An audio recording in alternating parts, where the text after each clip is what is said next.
Thank you for joining me today as we continue our discussion in Chapter 50, Disorders of the Endocrine System. Today we're going to be talking about disorders of the thyroid gland. Now, the thyroid gland, we're going to start with the disorder called hyperthyroidism.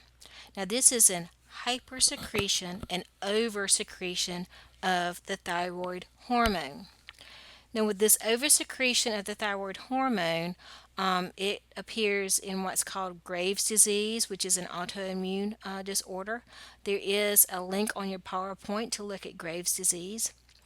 Secondary, it can be just an overproduction of the TSH, which is your thyroid stimulating hormone. It can also be related to medications, such as medications with iodine.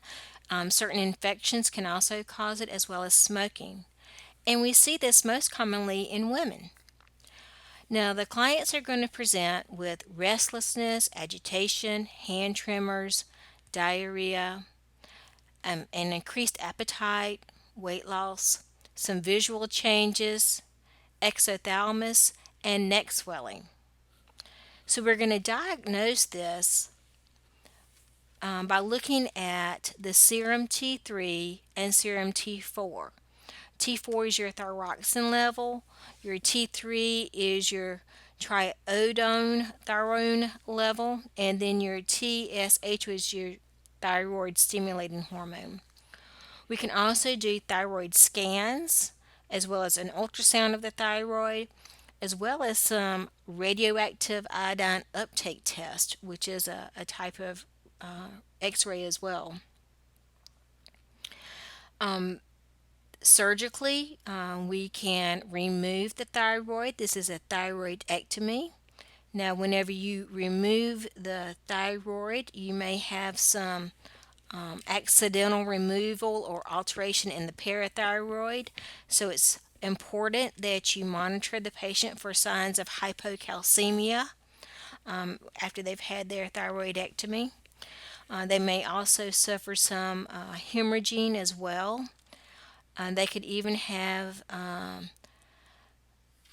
damage to the larynx nerve, so you have to have a tracheostomy tray at bedside always for your after you've had thyroidectomy done. You make sure that you have that tracheostomy tray as well at the bedside for emergencies, because like I said, they can have hemorrhage. They can have excessive swelling in the area as well. They can take anti-thyroid drugs and also receive radiation treatment for that thyroid gland that's overproduction, that oversecretion. So monitor that patient's vital signs who has hyperthyroidism. Postoperative, like I said, monitor for the signs and symptoms of bleeding, hypocalcemia. If they have any hypocalcemia, you're going to give them some calcium gluconate. You're going to give that IV for the signs of hypocalcemia. Like I said, monitor for that hemorrhage, and make sure you have that tracheostomy tray at bedside. We're going to do daily weights on these patients and look at their sleep patterns as well. Promote rest and avoid any excessive physical activities for that client. As you see on your PowerPoint slides, there is a really good little cartoon there of hyperthyroidism and what that looks like. I had a friend who suffered from hyperthyroidism. She would run all over the ICU, and she was so anxious and hyper and agitated with her thyroid that she would do your work and everybody else's too, because she was just that wound up from the oversecretion, overproduction of her thyroid. She did have radiation on her thyroid to correct her hyperthyroidism.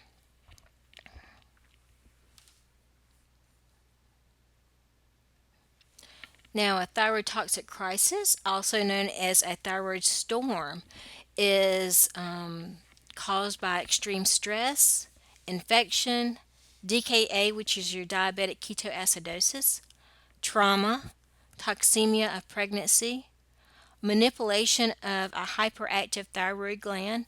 So that's why it's so important during your physical assessment a focused assessment on a thyroid gland. Someone coming in with thyroid issues, you need to gently palpate the thyroid because manipulation of a hyperactive thyroid gland can throw the patient into a thyrotoxic crisis. You have an over secretion of your T3 and T4, followed by release of epinephrine. So these clients have high temperatures, a very rapid pulse, some dyspnea, cardiac dysrhythmias. So they will be very tachycardic, very high heart rates. I'm talking about greater than 150. They can have vomiting, delirium. They can have hyperthyroidism, history of hyperthyroidism that's just been exaggerated or exemplified by some type of underlying cause. And we're going to do some lab tests to diagnose them. How we're going to manage them, we're intermediate treatment. We're going to give them some anti-thyroid drugs and do some IV therapy with those patients. We're going to maintain that airway because it could be, trauma or some type of infection or that manipulation of that thyroid gland. We're going to maintain that client's airway because safety is very important. Monitor those vital signs, especially their temperature. We're going to apply cooling blankets and ice packs, put them in a cool room, maybe give them a fan. Know that Thyrotoxic crisis is a life threatening form of hyperthyroidism. Let me repeat that. Thyrotoxic crisis, thyroid storm, is abrupt and a life threatening form of hyperthyroidism. So, hypothyroidism, this is your under secretion, okay? This is inadequate thyroid hormone secretion, so you have an underproduction. Primarily, the cause can be thyroid gland dysfunction, it could be pituitary failure, it could also be a hypothalamus failure, and it can even be maxedema, which is a severe form of hypothyroidism. So, assessment findings with these can be the aging process. It can mimic the aging process. So, that's why it's so underdiagnosed or undiagnosed in the elderly because the signs and symptoms mimic that of the aging process. There is a slow metabolic rate, lethargy, weight gain, dry skin, menstrual disorders. You can have an enlarged heart, anemia, atherosclerosis. So you can just have these things that are essential or that go along with the aging process, and that's why it makes it so difficult to diagnose. We're going to do our serum TSH levels, T3, T4, FT4, your radioiodine uptakes. Hormone replacement therapy is the treatment, so you're just going to give that Synthroid every day. The client will take their Synthroid medication every day.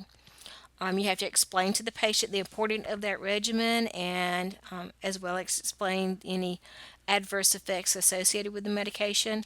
But know that you're going to be giving thyroid medication to that client every day. On your PowerPoint, there's another cartoon for hypothyroidism, so you can take these and side by side your hyperthyroid cartoon and just see the differences in these two disorders while you're studying. I also have a side by side cartoon that shows the differences as well. So, with your hypothyroid, you're going to have hair loss, inability to think clearly, goiter, which is your enlarged thyroid, reduced heart rate, fatigue, sensitivity to cold, dry skin, weight gain, puffiness, memory problems, constipation, irregular menstrual periods, severe PMS, depression and mood swings, joint and muscle pain, and high cholesterol. With your hyperthyroidism, They have hair loss, bulging eyes, goiter, which is your enlarged thyroid, heart palpitations, tremors, heat intolerance, sleep disturbances, weight loss, shortness of breath, diarrhea, increased appetite, irregular menstrual periods, muscle weakness, sweating, anxiety, nervousness, depression, and mood swings. So, to best learn these, I would suggest that you look at what's different rather than what's the same, and that will help you to tell the difference between these two disorders. Now, max edema or myxedema, however you want to say it, myxedema, is untreated hypothyroidism. This is a life threatening condition. So, just like thyrotoxic crisis is a life threatening hyperthyroid, myxedema is a life threatening hypothyroid. So, with this client, you have hypothermia, hypotension, hypoventilation, bradycardia, hyponatremia, hypoglycemia, which is your low blood sugar. The patient can go into a coma. They can have airway difficulties. Your nursing is interventions are going to be monitor those vital signs and temperature, apply those warm blankets, look at that INO and daily weight, and aspiration precautions because the patient can lapse into a coma. On your PowerPoint, there is a link to myxedema coma. Take a few minutes and look at that whenever you are going over your PowerPoint slides. Now, your thyroid tumors, they can be adenoma, which is your common, they're benign, and then you can have your carcinoma, which is your malignant ones. So a thyroid tumor can be benign or malignant. Your assessment findings with these are going to be nodular thyroid. The patient's going to have some hoarseness, difficulty swallowing. You're going to do a biopsy to see if you have what type of cells are involved, or if there are any cancer cells there, because that's what you're going to look for, any cell involvement. And physical examination. Your treatment's going to be a thyroidectomy, hormone replacement therapy, and radiation. Nursing, we're going to make sure that we are providing emotional support. If the client is receiving radiation therapy, make sure that you're handling those bodily fluids appropriately. Make sure that you are maintaining precautions with the handling of that radiation therapy. Thyroid tumors can cause hyperthyroidism, and that's because it can aggressively press up against that thyroid and irritate that, making it very hyperactive. But you have benign or malignant tumors either way with that disorder. Now you have goiter, which is a little bit different. It's a type of a tumor, but it's not exactly the same. So you have an endemic, which is an iodine deficiency. Now that's from the lack of iodine that causes this disorder. Then you have your non-toxic, which is your simple or disorder, which is just an enlarged thyroid. And then you have a nodular, which you have one or more hyperplasia. And remember, hyperplasia is increased cells, so that causes that overgrowth for that goiter. Your assessment findings are enlarged thyroid gland, difficulty swallowing, thyroid scan and functions. You're going to do those.